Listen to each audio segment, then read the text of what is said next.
That was my next little inkling, but thank you, Brandy. I appreciate that. So to caveat on that, because you're in this meeting, you are consenting to being recorded. So we are going to record the meeting. So, and then again, just if you have any questions, put that in the chat. And with that, I think we're going to go over to Yervachi. She's going to share a safety moment. Thank you, Crystal. Hello, everyone. Good morning. As Halloween is just around the corner, our safety moment will be around Halloween.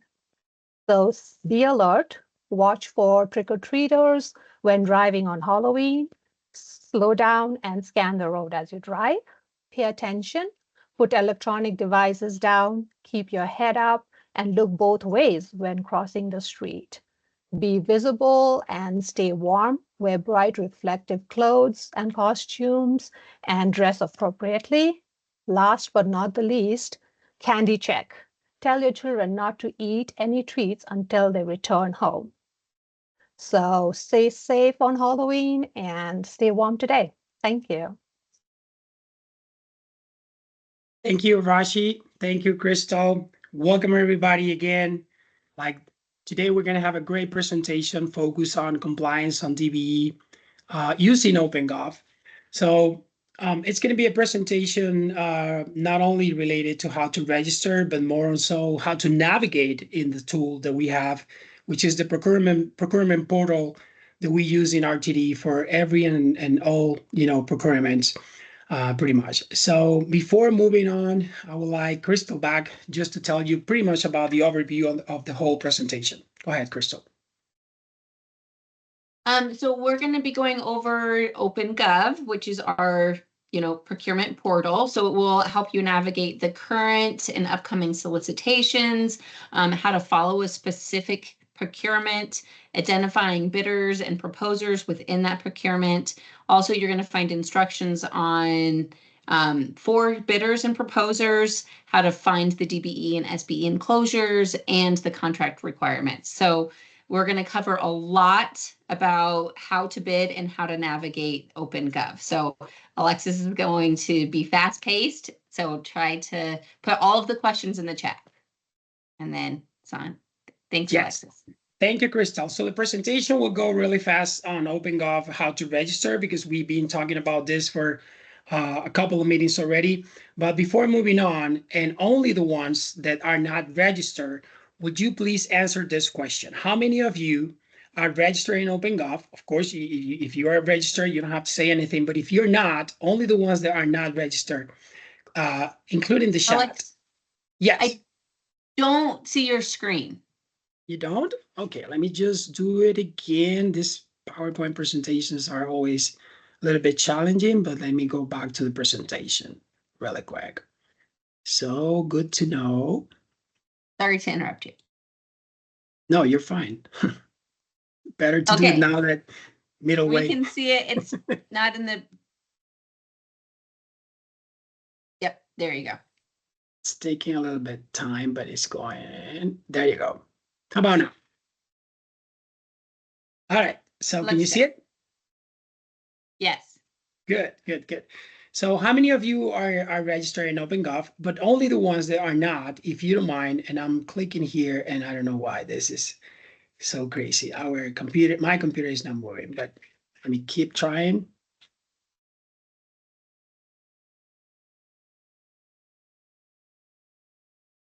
I don't know if you can see my presentation, but I was not able to move it. We cannot see your screen anymore. Yeah. Yeah. Let me just do it again really quick.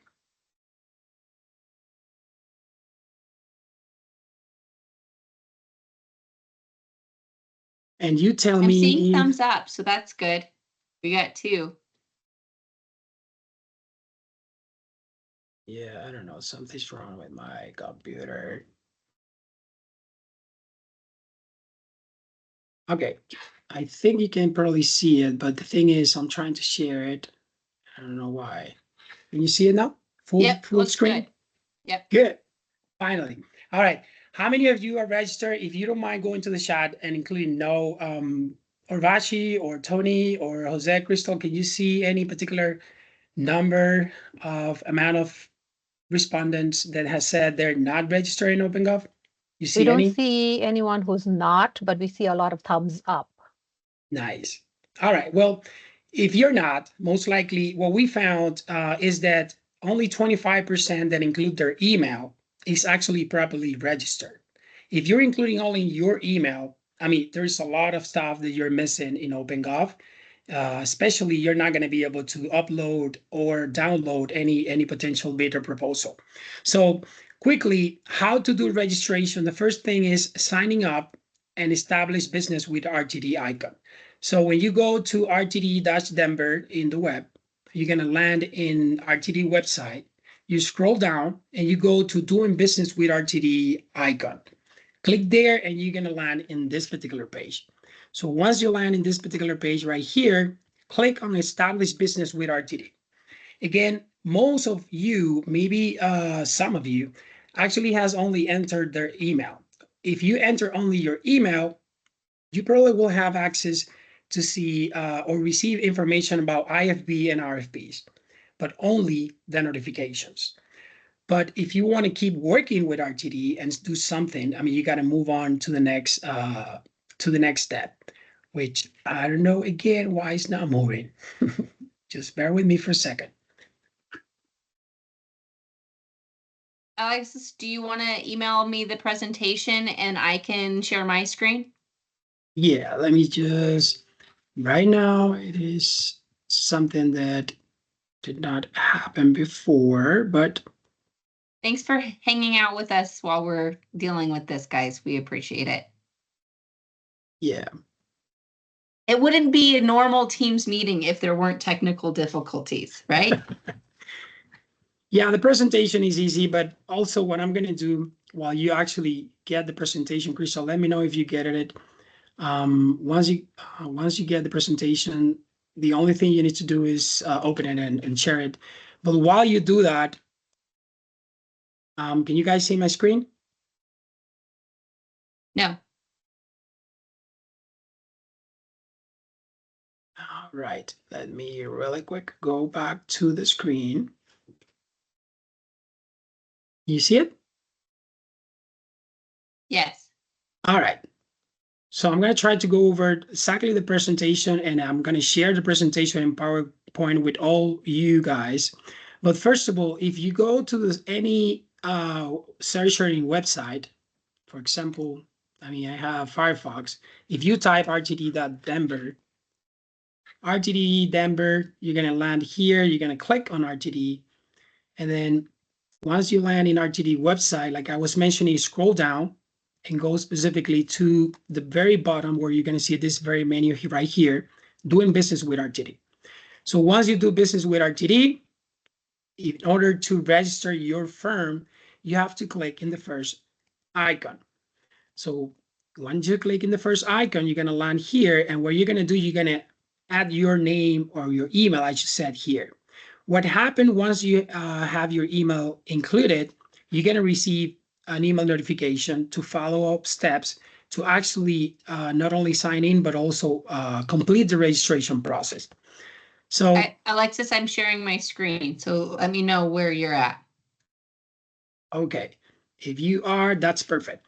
So keep, you're going to receive that, but you have to complete the process. So go to the next one, if you don't mind.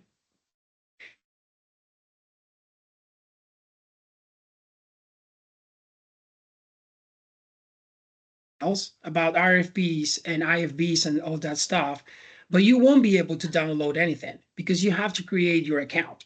So once you finish this process, you will be able to download, upload bids and proposals. You're going to be able to submit questions on active solicitations, and even you're going to be able to look for interested firms to partner with. Go on. So the third step is actually the coolest one. You wanted to create your profile. Again, OpenGov is free. So you want to go ahead and click, once you go to this particular stage, you want to click next to your name. It's going to appear in the right side of the screen. So you're going to click there, but before you will also have the chance to include your company logo. I mean, you're not only telling us you're interested to get notifications, you probably won't have the chance to talk to us every time we're looking for someone. You're actually busy in the field doing your work, right?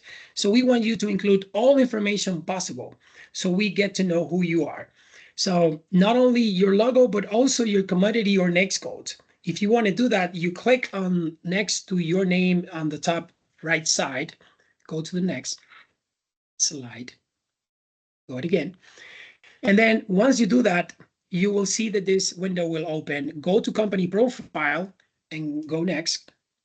And you'll see that you'll have the chance to edit your profile. You already create your account, but now you're going to add more information. You're going to be able to include your next code or category codes. You're going to be able to include your certifications. So again, category codes is important. The call to action for you today is not only know how to navigate in OpenGov, it's actually how to complete your registration process, how to complete your profile. So we know what next codes you have. If we know what next codes you have, every time we actually send a notification, and this is something procurement is still waiting to start doing it, you will receive not all procurement or not all solicitations. You will be specifically targeted based on your next code. So you will know whenever you see something from OpenGov and RTD, you'll know that it's related to your next code. But on that, just click on category code. And then when you see that category plus add icon right there, you will click there and then you'll see more information on how to add your next code. It's all listed there. It's just choosing your proper next code. Same thing with certifications. We want to know how many people are certified. Based on my last review on all people in OpenGov in RTD, about 20, not even 20, about 18, 19% are actually firms that are certified as a small business or DBE. That's a good amount, but still it's not enough. I mean, we have about 500 firms that has completed the registration process, including, identifying whether or not you're certified or not. So the important thing is make sure you include that information. And if you still have questions, go to the next one. You just click on OpenGov help page, and that's where you're going to have options. You can contact us if you want, or you can just go and click there and click next. So you'll see those opportunities to get information about OpenGov, how to finish your registration process. Example, there will be videos, supporting documents, and even a call center that actually will help you out to finish the registration process. So that's actually the first step on how to get registered and complete your profile. So again, if you have the chance right after or during the week, go back on your account.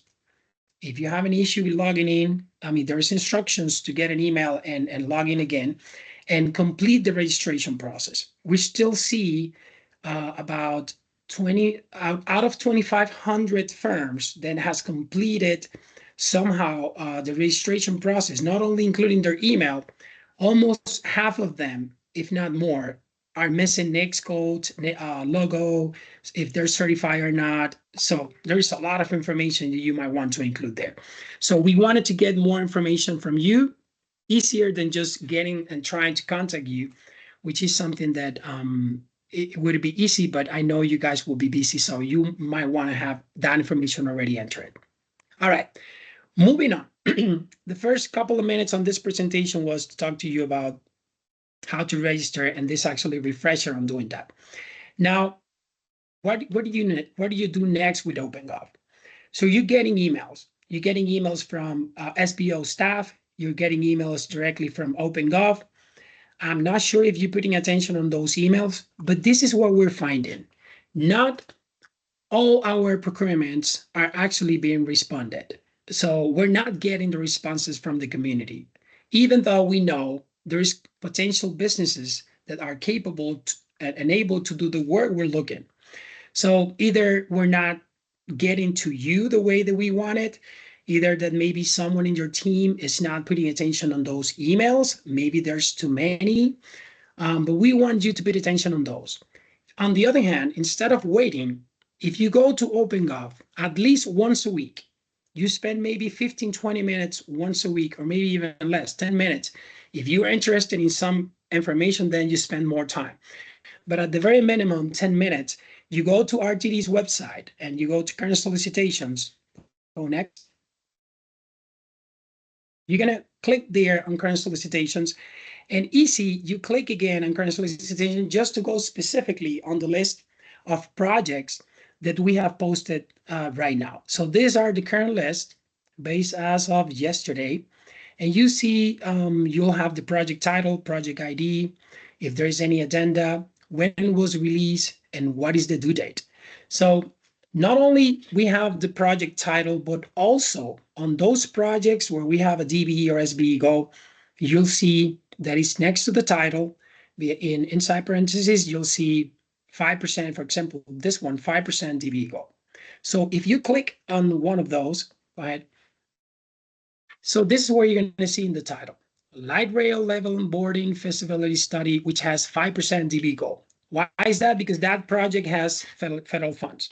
Therefore, we have to set, or is subject for a DBE goal, and we identify a very minimum, but somehow an opportunity for DBEs.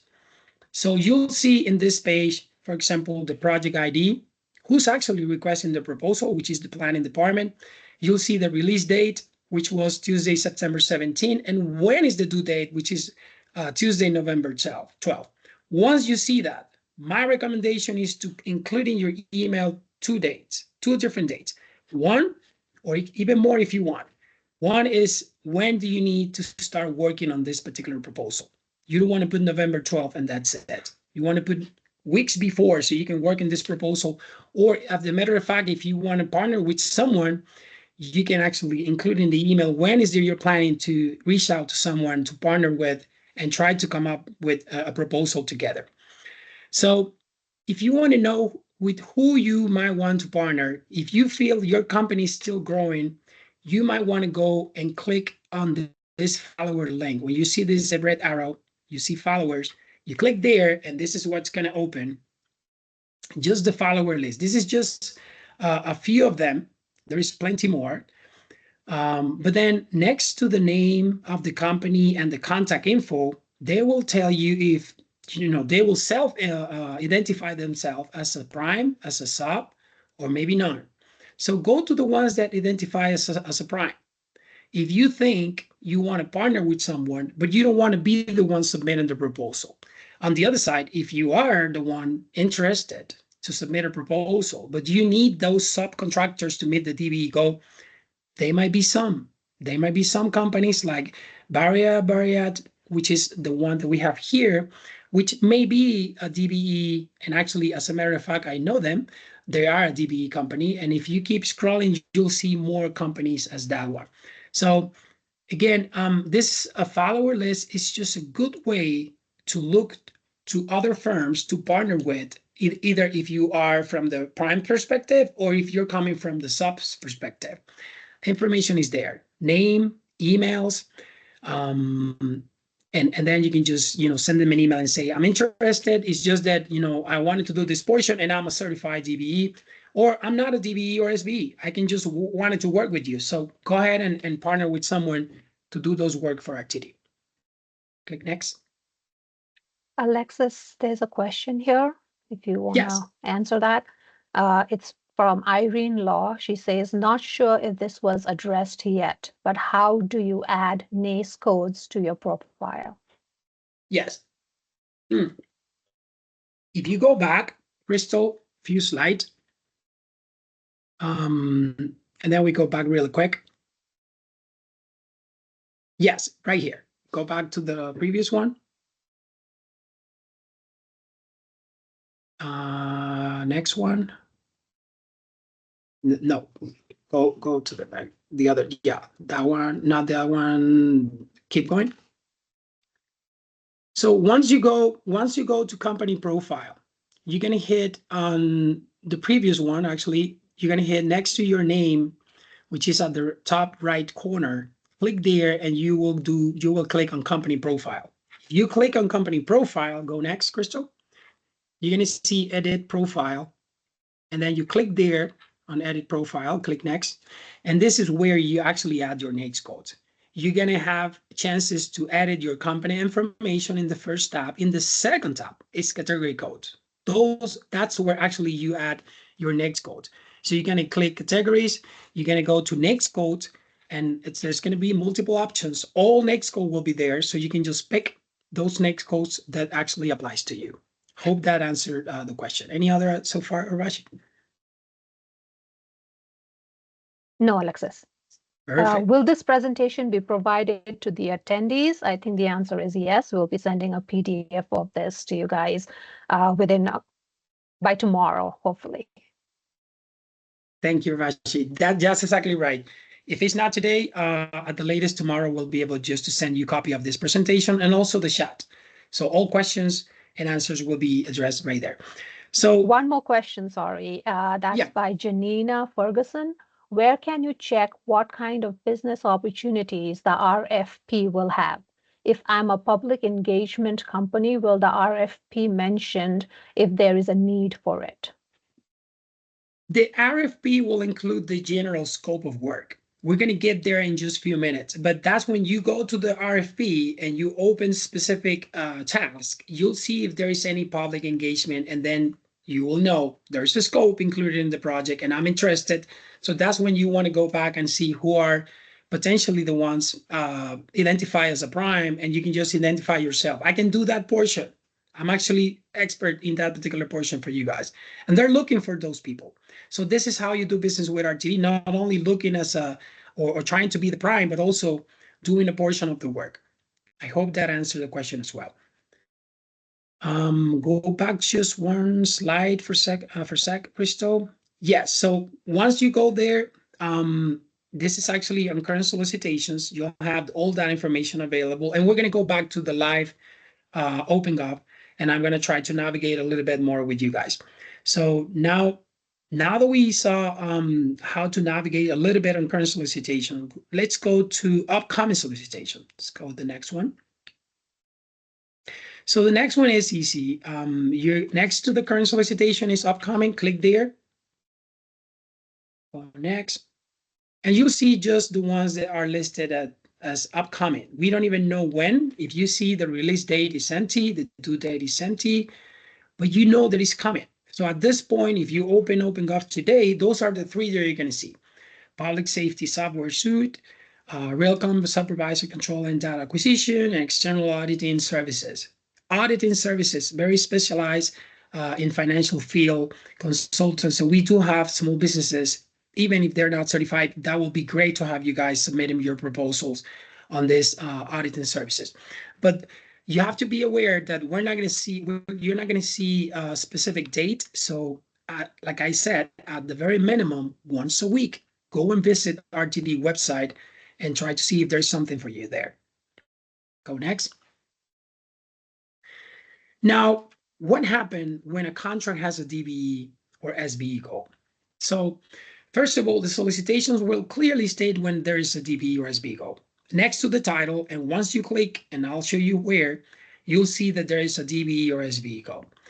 Bidders or proposers will provide evidence on how to meet the requirements in either of two ways. Either you commit to a designated or certified DBE and SBEs, or you can submit your evidence of good faith efforts. So when you said committing to this designated DBEs and SBE goals, they have to be certified. Those firms you're using have to be certified at the time you're submitting the bid. If you are a small firm, or if you are certified and the work is financial consulting, but you're certified in other field with other NAICS codes, not because you're certified means you can use yourself to go and get credit for the DBE or SBE goal. You need to be certified on the scopes included in the work. And not only the scopes, but if the scope represents 10%, you might get credit for only 10%. So that's the point. So you might want to look and make sure you look for those firms that help you meet the goal, or you can go to the other way to meet the DBE or SBE requirement, which is submitting evidence of good faith efforts. What does that mean? That means you look for certified firms and they were actually not able or not willing or not capable to do the work, and you have evidence that you reach out to them, not in a mass email or a way that is only sending emails to 300 people in one specific day of the week, and then you got responses only from 2. No, you have to be very specific. So purposely, you have to reach out, try to engage with them, have a conversation, get quotes, and things like that. If you prove that you did that with the intensity and appropriateness, showing that you did everything possible to meet the DBE or SBE goal, you will meet that requirement. Most likely, when we set goals, is when we know there's potential DBE and SBEs available to do the work. And honestly, I would say like 99%, I mean, firms are able to meet the goal and even exceed the goal that we set. Go next. Hey, Alexis, one more question. Yes. Ruben Brown asked, will RFPs require utilization or equity, diversity, inclusion, EDI plans to be developed and submitted with bid responses? That will be a question that I would like to review in every specific proposal. As a general, we don't. There is some requirements related to EO. If you are a prime, a vendor that is actually doing work on behalf of RTD, like those bus contractor services. But in general, I mean, we just include statements to be in compliance with the federal regulation that you cannot discriminate with any particular groups, and you have to be, and we encourage you to be diverse and include, pretty much everybody. But we don't include requirements that you need to submit a plan. So that's not pretty much, but I would like to see if there is any particular project that might be including that as a requirement, maybe because it's part of the essence of that particular project, but in general, we don't. So if you know that project and you need to provide evidence, this is what we use. We use the DBE enclosures. These DBE enclosures will be posted, will be a link, and I'll show you where, but you have to include them. You have to work. They're pretty much one page, every single enclosure where all information is there. You just need to fill the blanks. So it's very easy to complete the document. Sometimes it's even just adding a number and a signature, or adding names of the firms, as like the schedule of DBE participation, and then what is the scope and the amount, and then signature. And enclosures 3, for example, 3A will be making sure that whoever you put in enclosure 2 is actually aware. So we need that proof, and that's actually the letters of intent, with both the proposer and the potential subcontractor are aware with that particular scope of work and for that particular amount. Those information, every field that you see in those forms are meant to be completed. If you submit the forms and information is missing, you might be deemed non-responsive. If you don't submit some of the forms, you might be deemed non-responsive. If you submit the form, but then that doesn't add up, like you said in enclosure 1, I'm committing to 50%, but then in enclosure 2, you only have one DBE that represents 20%. How are you going to meet the 50 if you only show evidence of 20%? That's pretty much what we're looking. So someone in your team, could be you, could be someone that manages projects, could be someone that will be doing this particular project you're interested to work with. Someone needs to go over these enclosures, and someone needs to take the time to review every single one of them. If you have questions, we're going to go there in just a minute.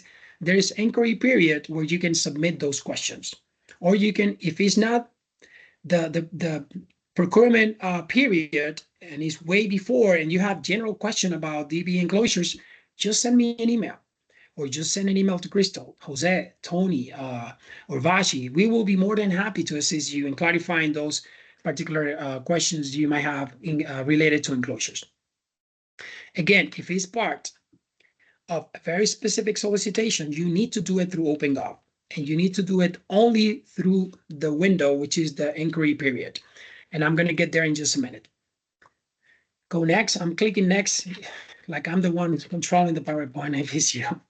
So now we're going to jump to OpenGov for a couple more ideas and share information with you. But how can you find all these DBE enclosures? I'm going to show you that in just a second.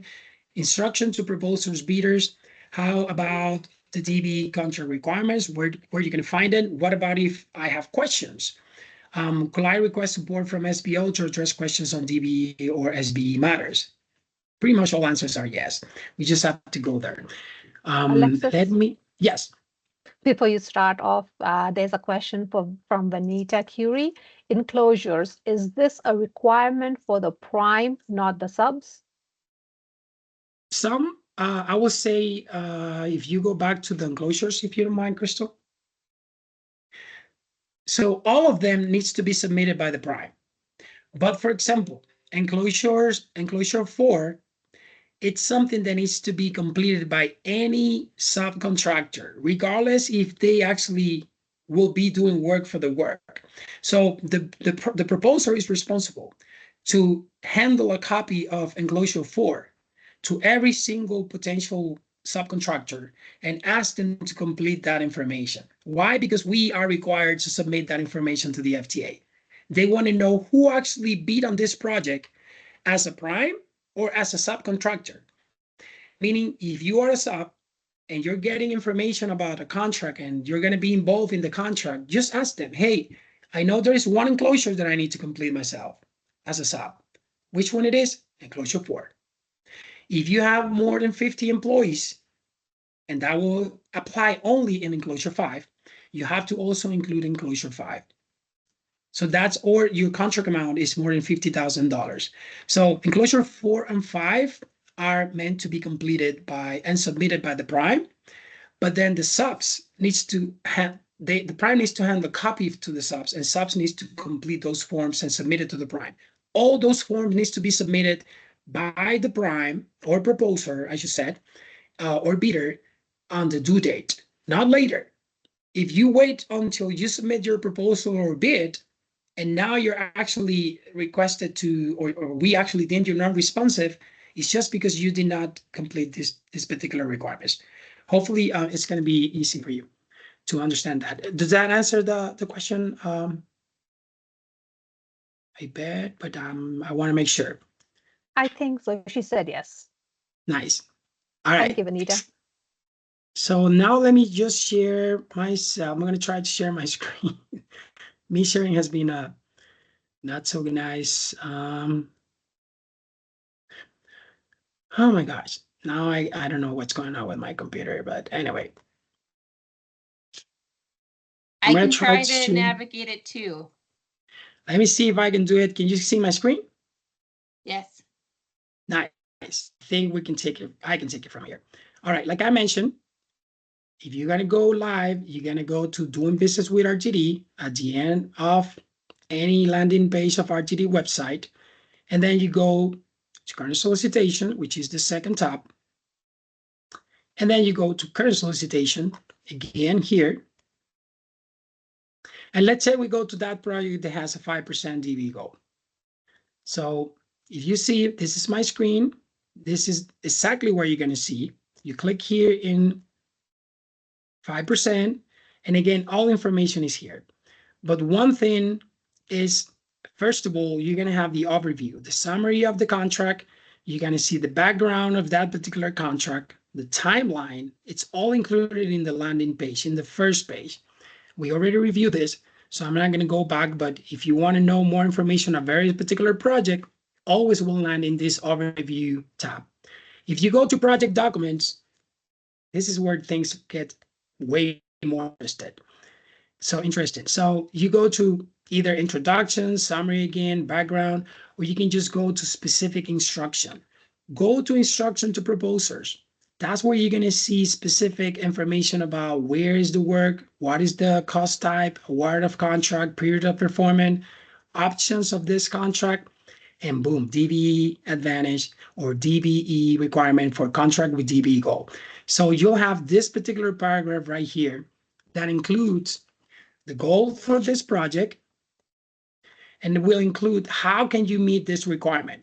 So first of all, if you're looking to know what exactly good faith effort means, I recommend you to go to 49 CFR Part 53, or even go to Appendix A if you're thinking about submitting good faith efforts documentation, because the good faith efforts documentation will be reviewed and evaluated based on Appendix A of 49 CFR Part 26, which is this one. So if you want to meet the goal, you can do it again in two ways. They will explain you how. This is the first way. It's actually submitting a list of certified firms. They need to be certified at the time of you're submitting your proposal. The next goal needs to match, the next goal where they're certified needs to match with the scope they're going to be doing. And they have to, the total amount is to either meet or exceed the goal. In this case, it's only 5%. The second is actually when you provide good faith efforts. And we explain you what exactly means provide good faith effort. That means that you, the proposer, must show that it took all necessary and reasonable steps to achieve a DBE goal or requirements. So again, this is where you land just to see if the project has a DBE or SBE goal. Get the general instruction right there. Now, you can click on general instruction about the specific contract. You'll see options, brand name or proof equal. I mean, whatever is related to general instruction for that particular project will be here. So we encourage you, even if you're not interested in any particular one because you think, oh, that's too much for us to do because we're dedicated to this portion, take a look. Maybe there is something that you can do, and that's when you go to the followers and you reach out to the other potential primes and say, I can do this portion. Don't waste looking for anybody else. I'm ready, willing, and able, and even help you to meet the goal. So you go to proposals. This is very specific instructions about the proposal format, technical proposal. All information is here. So we encourage you to take that first step whenever there is a scope, whenever there is an opportunity for you to consider because you think you can do it, go ahead and do it. What would it be the worst thing? Maybe you won't be selected, but if you go through that particular information and you think you are ready, willing, and able to do the work, that's how you start. Maybe it's just $75,000 contract, 50,000, maybe 150. There could be maybe 300,000, but in a year, maybe it doesn't seem like too much, but maybe it will be the right size for you to start. If it's too big, it's up to you if you want to take the risk. We have seen a lot of firms trying to get a proposal or get a contract through proposals, and even the price. When you go really low, tell us you're not ready to do this. I mean, the price tells us a lot of different things. So the award process, it's here as well. How you're going to be notified if you are the selected, if you're not the selected, and the evaluation criteria is right here as well. So you know the 10%. In this case, actually 35% will be on staff qualifications. 30% will be the approach that you take to complete the work. 25% will be based on past experience. And then 10% will be based on the cost. So not everything is driven by the cost. So good to know, navigate. And again, you have to identify someone in your team to go through this document, and it's so easy if you just follow, every single number here, and you get to know more about those particular projects. Legal notice to proposers, information that you need to know about bonding, interest, DBE compliance. Again, everything that is related to compliance will be here. So Ruben Brown, if you have a question, I mean, here will be a good way to know if there's particular instructions on diversity inclusion plans. And that's pretty much. If you want to go and see where specific you can find the DBE contract requirements, you go to number 7, proposal contents checklist, forms to be submitted. So again, this is a proposal. Planning is the one leading this one. 99, maybe 95%, you will be dedicated to all those aspects related to the project, but you cannot forget about the DBE aspects. It has a DBE goal. So that's why in this section, you scroll down and you'll see in 1.7 DBE contract requirements certification. So you have to follow these steps as well. If you want to know about where to find the DBE enclosures, again, they're here. DBE required enclosures. So you click And you'll see the enclosures right here. You'll see the specific numbers. The ones that are needed to be submitted with the proposal will be 1 through 7. And then you have instruction specific or description on every single one. What is enclosure 1? What is enclosure 2? 1A, 1B, 2, 3. And you'll see every single information right here. So if you have questions about what specific enclosures you need to provide, I can tell you now, the first 7 needs to be submitted regardless. Even if you're not, if you're able to submit, list of DBEs, just submit enclosure 7. You don't have to, it's none because you did provide evidence that you will meet the goal. So 7 will be more like if you're unable to look for firms and identify firms, and here's what you need, this is the one that you need to complete. And of course, we're gonna evaluate what you did as part of your outreach, and we're gonna evaluate what you did as part of your certification of unavailability. So what was the efforts you made in order to look for certified firms? So enclosures 8 to 11 are there just for you to know, and they will explain you what is it for. And the enclosure itself, if you keep scrolling down, you'll find them right here. This is enclosure 1. Like I said, is fill in the blank, download this, complete the document, submitted it based on all information needed. If you wanted to prove that you're meeting the 5%, we need to know the total proposed contract cost. So you need to include it right here. And then the DBEs included here needs to represent that 5% or more. Again, if you're not only able to meet 3, you have to focus on a portion of the work that you were not able to meet, to get to the 5% and provide evidence that you look for other scopes and still nobody was able. You got emails saying, no, thank you, but we're not interested, or no, or the quote was way too high compared to the average price of that particular scope. Those are things that we consider. And again, Appendix A on 49 CFR Part 2653 will be the way to go. Appendix A and 49 of the DBE Rec and 49 Part 2653, which is good faith efforts. That's what you need to read in order to be in compliance. And most likely, we will approve your good faith efforts if you follow that process. We need to do it. We cannot award a contract to a firm that does not provide good faith efforts. So the standards, the specific instructions are included in the rec. So we're going to follow that particular instruction, nothing else. So back to project details. If you want to know more about DBE contract requirements because you have questions, how to meet the goal, if the contract applies to the total contract, the initial contract, but not change orders, you click in that particular link that I show you right there. And this is going to take you to the DBE contract requirements. This is a 54 pages. You're going to see an updated version within the next 2-3 weeks, including several changes in the DBE rec.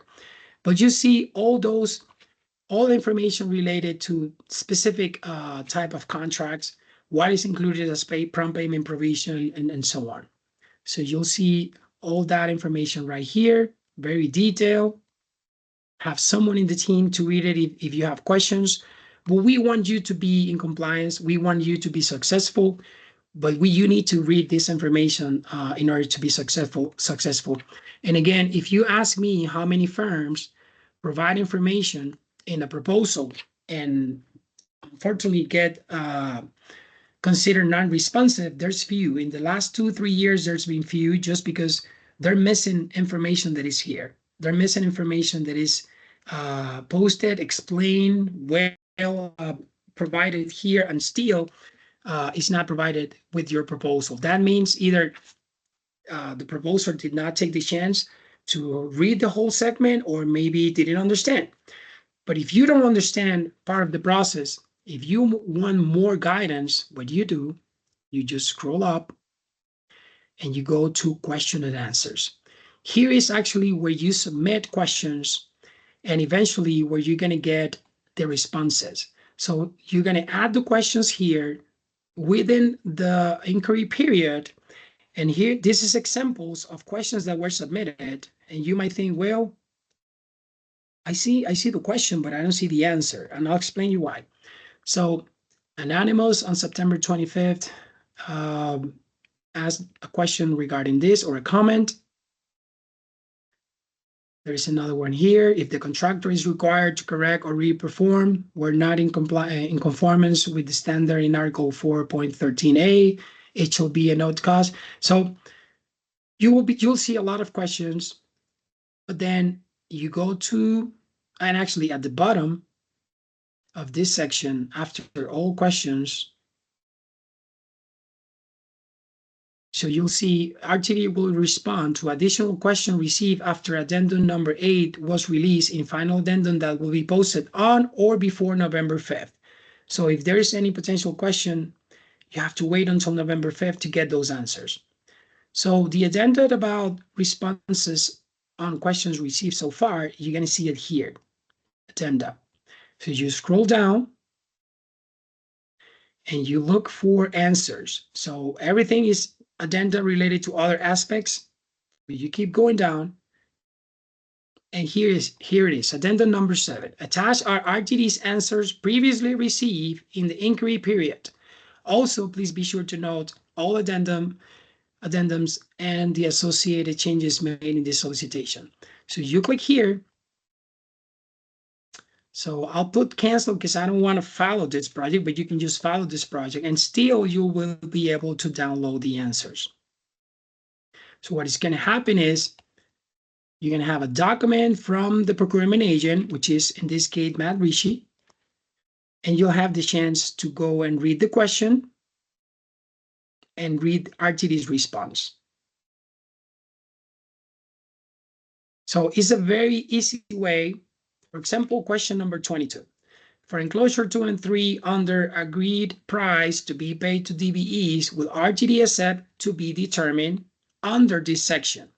So it's a schedule enclosure 2 where you have specific amount to meet the 5%. The question for RTD was, no, we will not accept a TBD. RTD declines this change. According to the DBE contract requirements, Part B, 3 general requirements, A, DBE goals and good faith efforts, RTD requires that all bidders, proposers submit the following information, and that includes the names, includes actually, to be specific, the description of the work, and also includes the dollar amount of the participation of each DBE firm participating in the project. So we have the ways to clarify all the questions you might have, as long as we have the venue, you know, the resources, of course, but you will go through this procurement process. And again, in this section, ask the question in the time frame, allow for this inquiry period, or allowed for providing questions, which is the inquiry period. So at this point, this is, I think, one of the best tools for you. If you think you're not meeting the goal, but you want some help, or you want to ask specific questions, where to look, what scope should I look to keep looking for DBEs, ask the question there. SBO will not only provide an answer, might provide the list of all DBEs and SBEs. If it's a DBE contract, will be limited to DBEs, for example, that actually are able or are certified, I will say, just to do the work that you might be looking. And we will provide that to the procurement agent, and procurement agents will upload it for you. And not only for you, everyone will have access. This is the beauty of this process. All the questions you ask, everyone will see the question, and always everyone will see the answers. So we wanted to level the playing field all the way. So not only for small firms, but for everybody. So you know exactly how to go or who to look for if you're looking for certified firms. So that's pretty much information about questions, information about how to look for the answers. If you want to download information, you're going to navigate here and download specific information about, you know, this solicitation.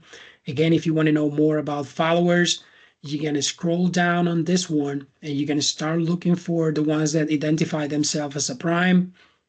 And there is plenty here, or even subs.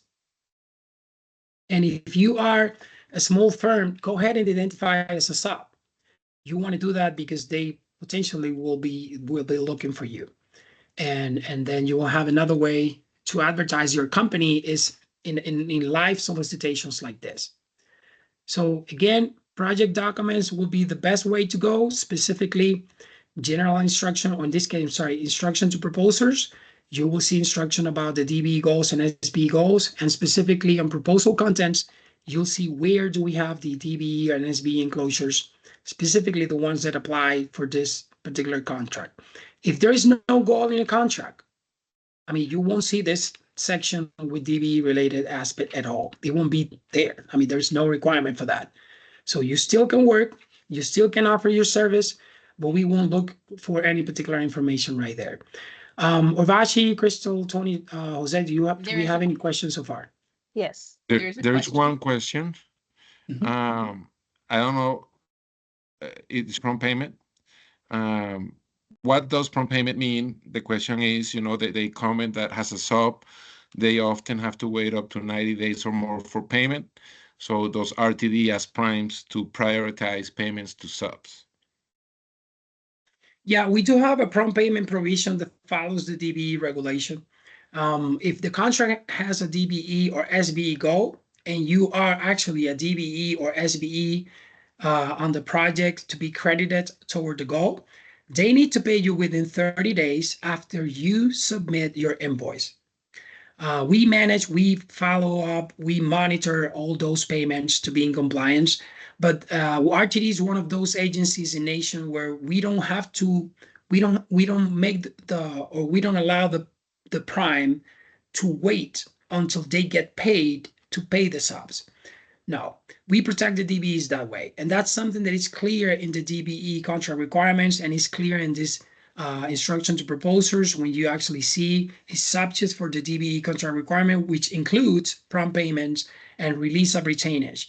Again, the rule in our project when there's a DBE or SBE goal is that you will have to be paid within 30 days after you submit your invoice, unless there is a discrepancy or a dispute where the prime can actually go back to you within the first 10 days is written in the process, where they can go back and say, well, I can see you submit your invoice, don't expect payment yet because there is a discrepancy in the amounts, or I will dispute this particular invoice because of X or Y reason.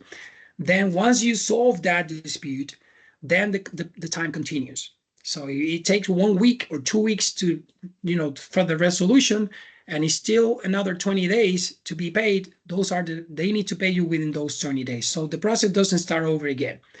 It takes, if they went back to you on the day 10, there's still 20 days to be paid to comply with the DBE process. If they don't pay you as a sub in that particular project, that you are a DBE or SBE, RTD has very different ways to and means to enforce this particular requirement, including stop paying the prime, including paying you directly, including non-compliance letters. I mean, including many different things. But guess what? We usually get this going pretty good. Primes in RTD has been really good compliant with RTD.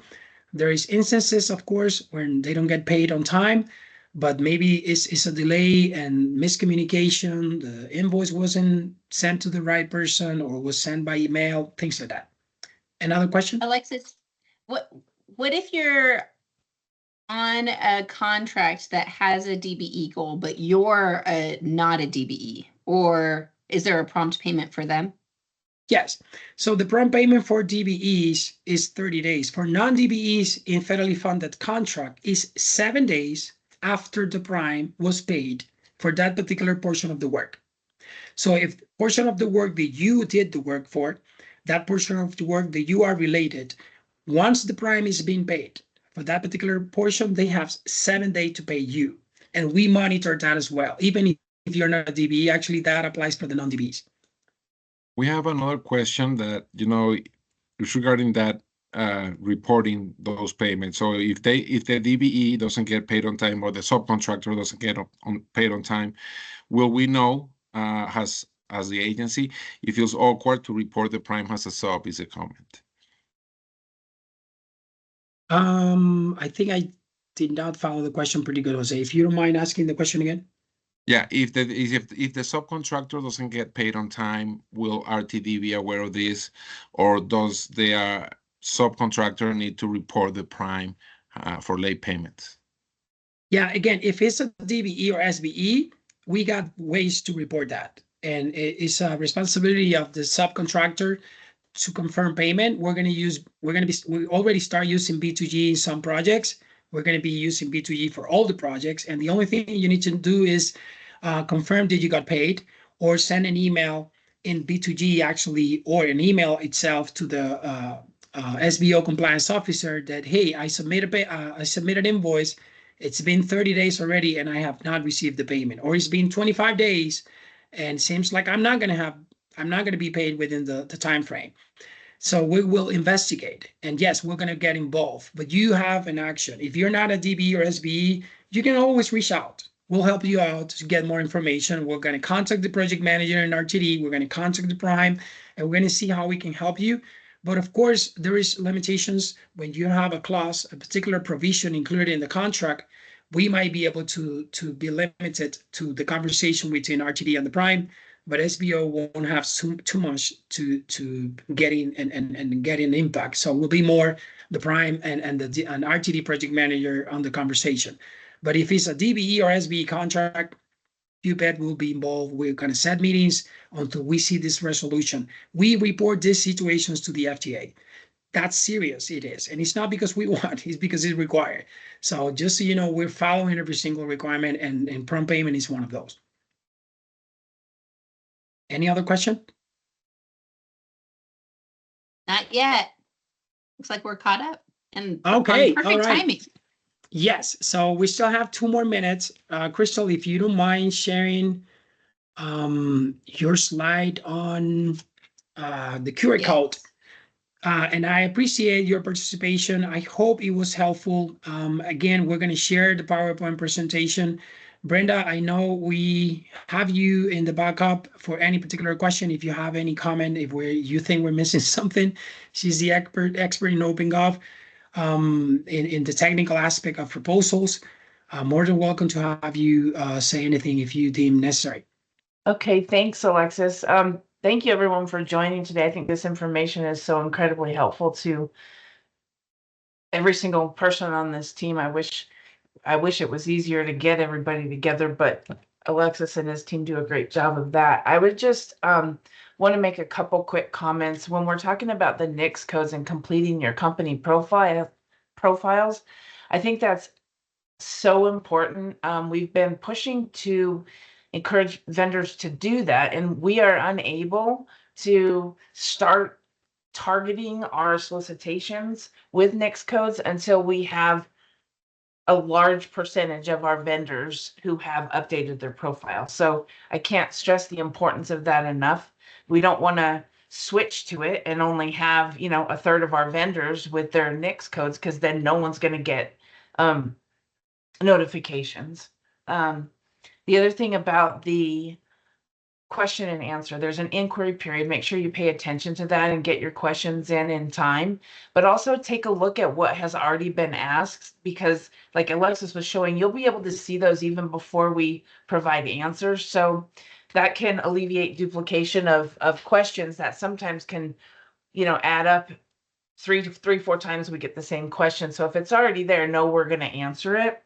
And just a little side note, the questions are only for posts in that section are only for questions regarding that active solicitation, or the included terms and conditions. They're not for general questions. They're not for promoting your business. They're not for making contact with other vendors. It is strictly for questions that you may have or clarification you're requesting on certain things regarding the advertised solicitation and included terms and conditions. Once we have those answers, the current method is that we are putting them onto an addenda like Alexis was showing, and everybody has access to that.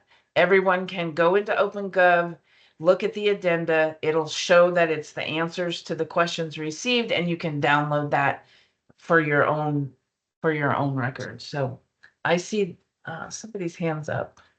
I don't know if that's for me or the the rest of the team. Yes, Ruben, I think you have a question.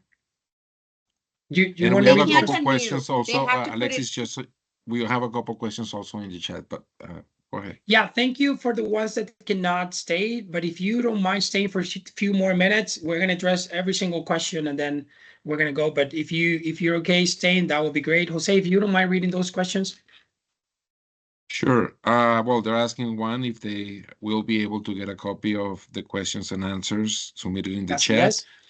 I just answered that, yeah. And there's a question that says, as we are specialized, they specialize in traffic control. Are they able, is that company able to participate as a sub, even though they are in the process of getting certified as a DBE? Oh yeah, you can work, you can provide your services. Sometimes, DBEs are not able or capable to do the work. Of course, you will be competing. I mean, when we set a goal, it's not necessary for any particular scope.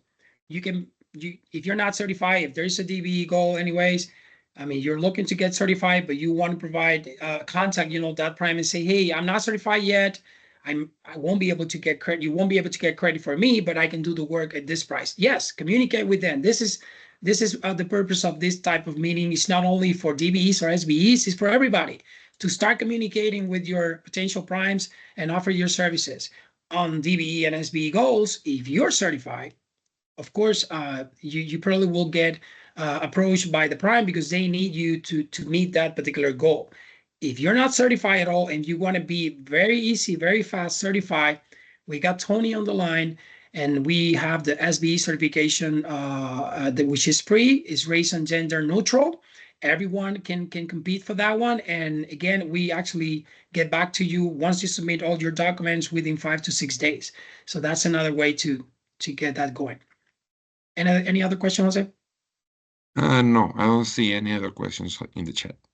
Okay, did Ruben have the chance to write his question? I don't see any questions by Ruben. Oh, yes. Yeah, that was the a one question about the questions and answers. Yeah. Yeah, it's Okay. about having a copy of, yeah.